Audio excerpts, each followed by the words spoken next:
I think you really need to think about a relationship with a house the way you would think about any other kind of relationship. And I think the fact that you've been in this house for so long, Janine, means that you can incorporate information about the house in the context of a larger relationship that you already have with it. And I Yeah. don't know if, I mean, I think learning information about your house is kind of like how you learn information about someone else. If you meet someone and they lead with the most traumatic event that has ever happened in their life, that's a swipe left. Your relationship with them. And so I think it's okay to learn about the information that happened to the house or in the house, but only after you've established your own relationship with the house. That's true. I realized, when I was like, it kind of made my stomach churn right away.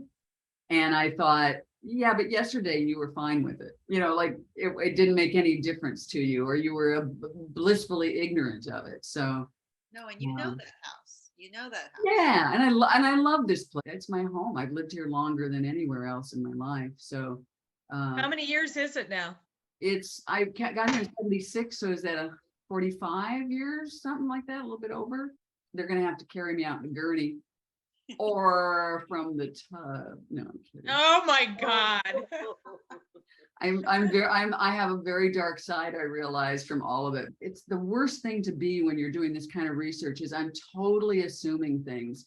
And you know what they say about assuming, you make an ass of you and me. So the whole idea is that I make up fantastical stories when I find little tidbits and going, well, then this must have been the reason, or this, no, not necessarily.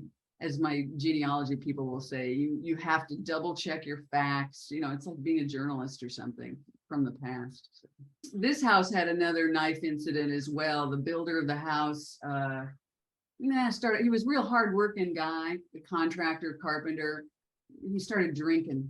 His wife sued for a divorce, but he was still living downstairs. And he came home one night stinking drunk, and his son wouldn't let him in, fearing for his mother, trying to protect his mom, I think. And father pulled a knife on him and said, I'm going to kill the lot of you, no matter what the consequence. So your YouTube videos were very well done. They're good. I mean, you did them well, and they were, they were good. I was looking forward to the Murder Next Door one. So the problem with the Murder Next Door is there's no photographs. I mean, I have a picture of the building. I really, really want to get inside that building with some luminol and then one of those purple lights. Just the PDF is there with all of the information about that murder if you're so inclined. So please avail yourself of it. I think you missed your calling, Janine. You could have been a forensic, whatever, not just photographer, but forensic historian. I thought that I was all that in a bag of chips, and because I'd found so much stuff, and I hit the mother lode with the two families and the Murder Next Door, and now this.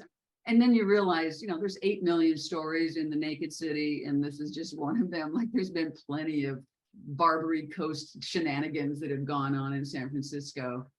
Boy, when I ran into the genealogists, they just really know their stuff. It makes me feel like I'm just starting from square one.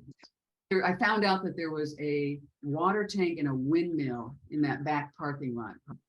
And I asked the question, and then these people, it's through the San Francisco Public Library, they just went like for 2 weeks, and they found all this information about, that back alley, Osage Alley, that goes that's a dead end. Along that, there's a diagonal that was actually the boundary of original San Francisco.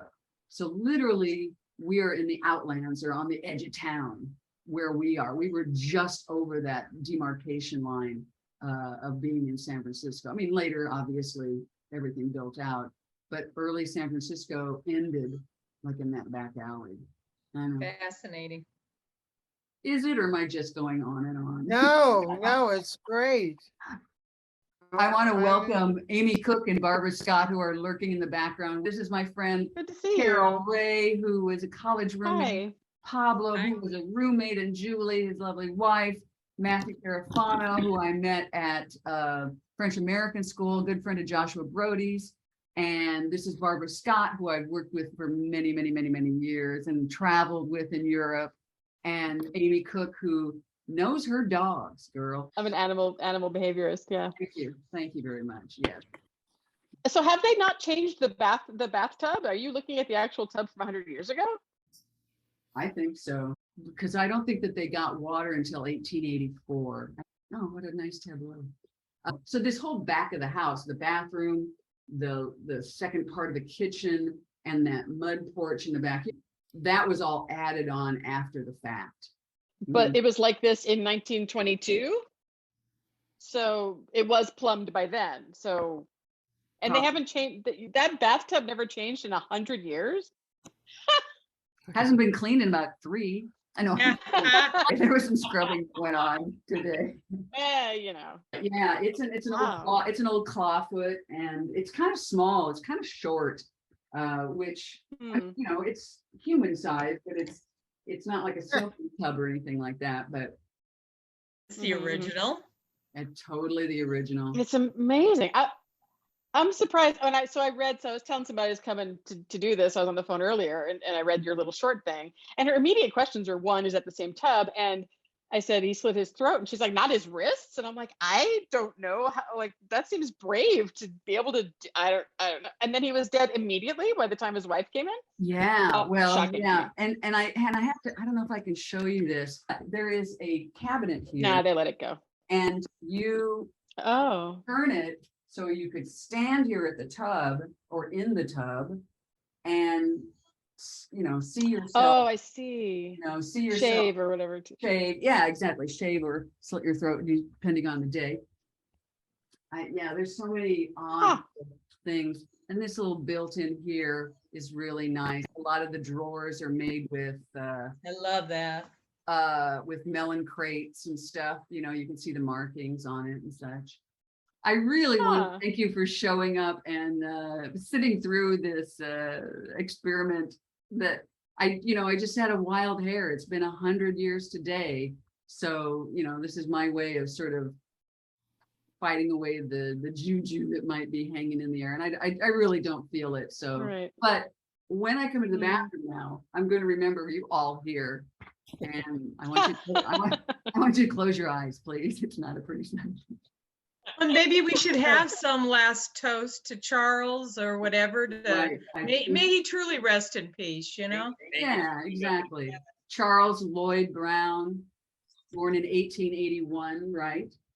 I'm going to pour one out for Charles here into the tub. Charles, everybody raise a glass. Charles. For you, Charles. Charlie Brown.